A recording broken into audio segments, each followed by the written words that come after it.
My name's Ryan. I'm 29, and at the time this happened, I was living alone in a small one-bedroom apartment just outside the city. It wasn't a bad place. Quiet building, mostly older tenants. The kind of place where nothing ever really happens, which is probably why I didn't take what happened seriously at first. A few months ago, I decided to sell my old couch. It was worn out, taking up space, and I just wanted it gone. So I listed it on Craigslist. Within a day, I got a message from a guy named Daniel. He didn't ask many questions, just, "Is it still available? I can pick it up tonight." That was the first thing that felt off. Most people ask about size, condition, price, something. He didn't care about any of that. We agreed on a time, around 8:30 p.m. He showed up right on time. I remember opening the door and immediately feeling uncomfortable. Daniel was thin, not just skinny, unhealthy thin, like he hadn't been sleeping or eating properly. His clothes were clean but wrinkled, and he avoided eye contact in a way that didn't feel shy, just empty. He stepped inside slowly, looking around my apartment, not casually, like he was memorizing it. I tried to keep things normal. "The couch is over here," I said. He nodded, walked over, ran his hand along the fabric, then looked past me, toward the hallway. That's when my dog, Luna, started barking in the bedroom. I told him, "Give me a second," and went to calm her down. I was gone maybe 15 seconds, 20 max. When I came back, he was gone. At first, I was just confused. The front door was closed. I checked the hallway outside. Nothing. No footsteps. No sound of someone leaving. I even called out, "Hello?" Nothing. I stood there for a moment, trying to process it. Then I brushed it off. Maybe he changed his mind. Maybe he felt awkward and just left. Weird, sure, but not enough to scare me. Not yet. I locked the door and went on with my night. Around 10 p.m., I stepped out to grab some food. I remember leaving my phone on the bed. I wasn't planning to be gone long. I was out maybe 25 minutes. When I came back, something felt wrong.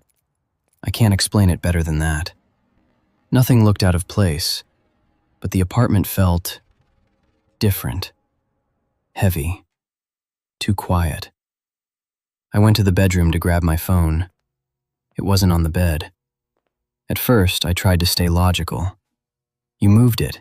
You forgot." I checked the kitchen, the bathroom, the living room. Nothing. Then I noticed something small. The bedroom door wasn't the way I left it. I always keep it slightly open for Luna. Now it was almost closed. That's when the panic really hit. I picked Luna up. She was unusually quiet. Then I heard it. A soft movement. Not from outside. From inside the apartment. From the hallway. I turned slowly. And there he was. Daniel. Standing in the dark hallway.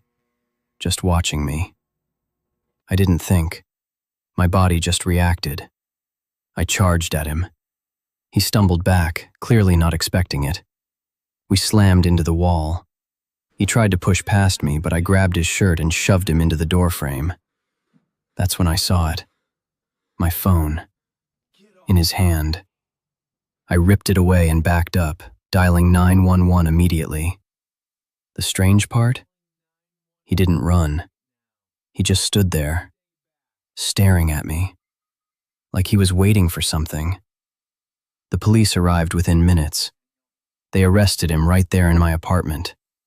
No weapon, no clear explanation, just trespassing. Later, one of the officers told me something I haven't been able to forget. He said this kind of thing happens more than people think. People slipping into homes, hiding, waiting. I moved out 2 weeks later.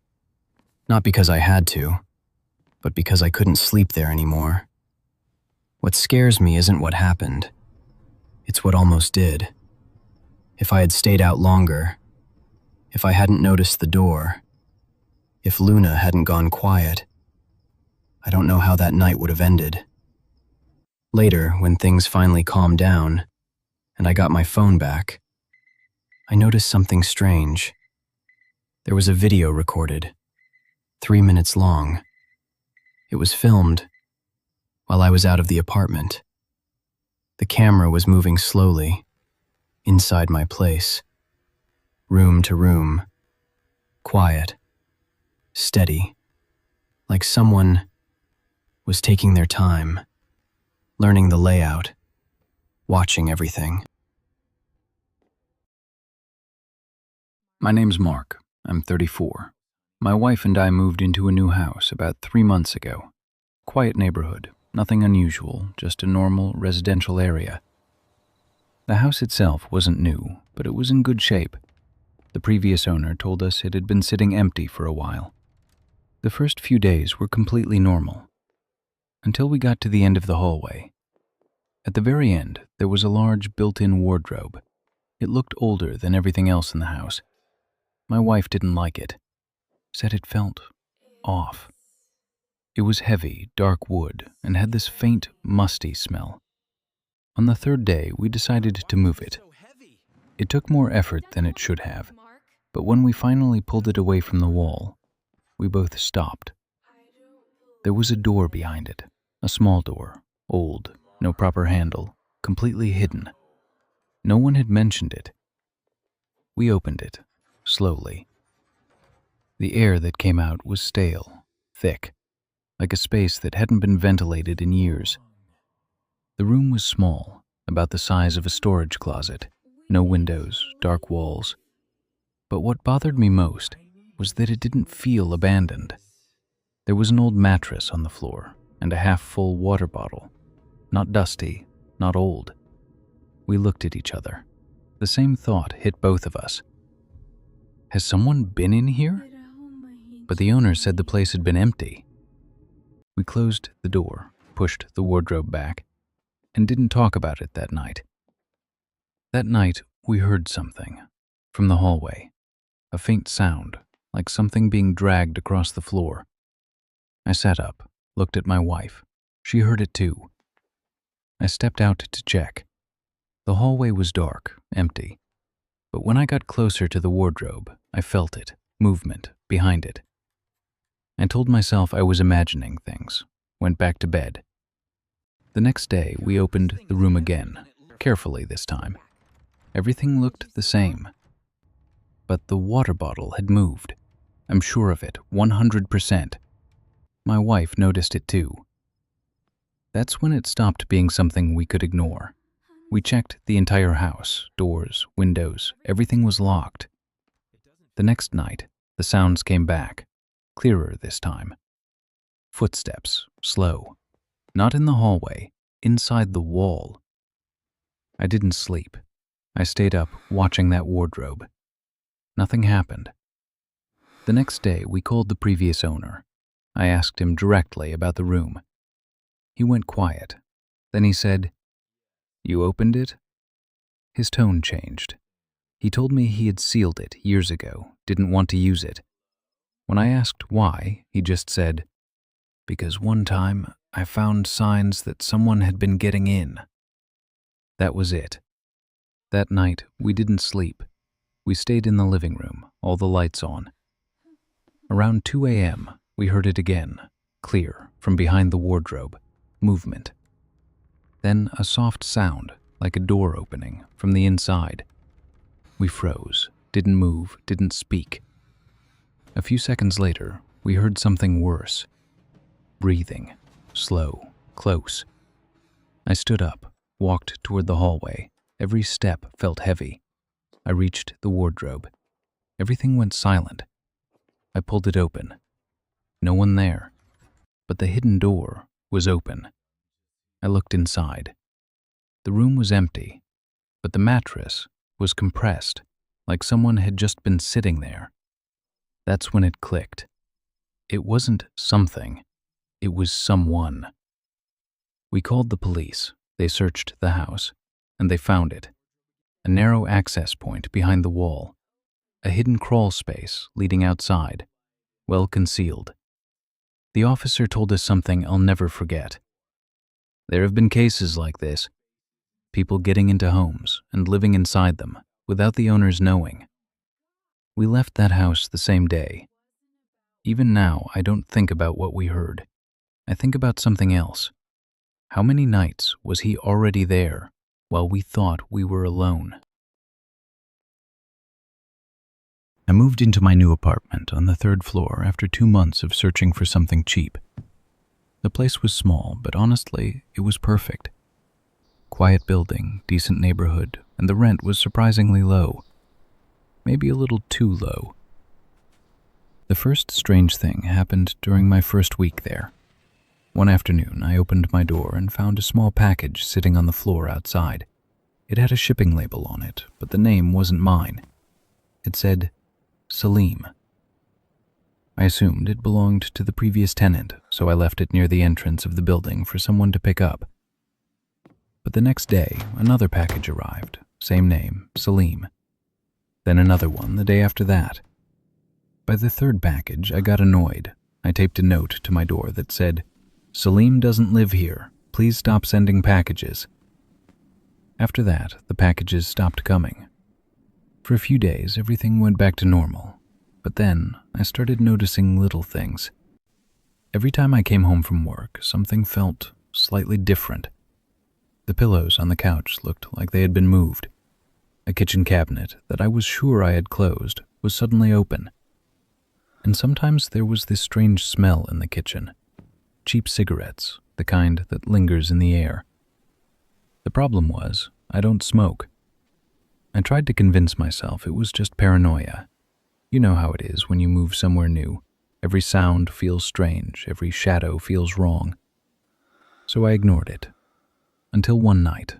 It was late, the apartment was completely dark, and I was lying in bed trying to fall asleep. Then I heard it. A small sound from the living room. Just a tiny click. Then another sound, like the slow opening of a zipper. I froze. Every muscle in my body locked. I sat up slowly and stared at my bedroom door. The living room was silent again. For a moment, I thought maybe I imagined it, but something felt wrong, very wrong. So I slowly got out of bed and walked toward the door. My hand was shaking as I gently pulled it open just enough to look through the crack. The living room was mostly dark, but a little bit of street light was coming through the window. And in that faint light, I saw him. A man sitting on my couch. His back was facing me, and he was calmly opening one of the packages that had been delivered earlier. My heart felt like it stopped. I didn't scream, I didn't move. I slowly stepped back and grabbed my phone. My hands were shaking so badly I almost dropped it while dialing the police. While I was waiting for someone to answer, the man stood up, slowly. He walked across the living room and into the hallway. Then he opened the closet door, stepped inside, and quietly closed it behind him. A few minutes later, the police arrived. They searched the entire apartment, the living room, the kitchen, the bathroom. Finally, they opened the closet door. It was empty, completely empty. One of the officers laughed and said, "Maybe you were dreaming, kid. This place is secure." But after they left, I couldn't sleep. Something about that closet didn't feel right. So I grabbed a flashlight and looked inside again. It was an old built-in wall closet. While I was examining it, I noticed something strange. The screws on the back panel looked new. Too new. Shiny. I grabbed the panel and pulled. It took a little force, but eventually it came loose. Behind it, there was a narrow space inside the wall, barely half a meter wide, just enough room for someone to lie down. Inside that hidden gap, I found a thin mattress, empty food containers, and a phone, plugged into a charger connected to my apartment's electricity. But the worst thing I found was a small notebook. Inside it was a detailed schedule of my life, when I leave for work, when I shower, when I go to sleep, even what I ate for dinner. That man wasn't the previous tenant. Salim was the landlord. He lived in the apartment next door, and he had designed the two apartments with a hidden gap between them, a space where he could secretly live and watch his tenants without them ever knowing. Those packages, they were small cameras and recording devices he ordered online, devices he installed in my apartment while I was at work. I left that night and I never went back. But even now, every time I move into a new place, the first thing I do is knock on the closet walls, just to make sure they're solid and that no one is breathing behind them.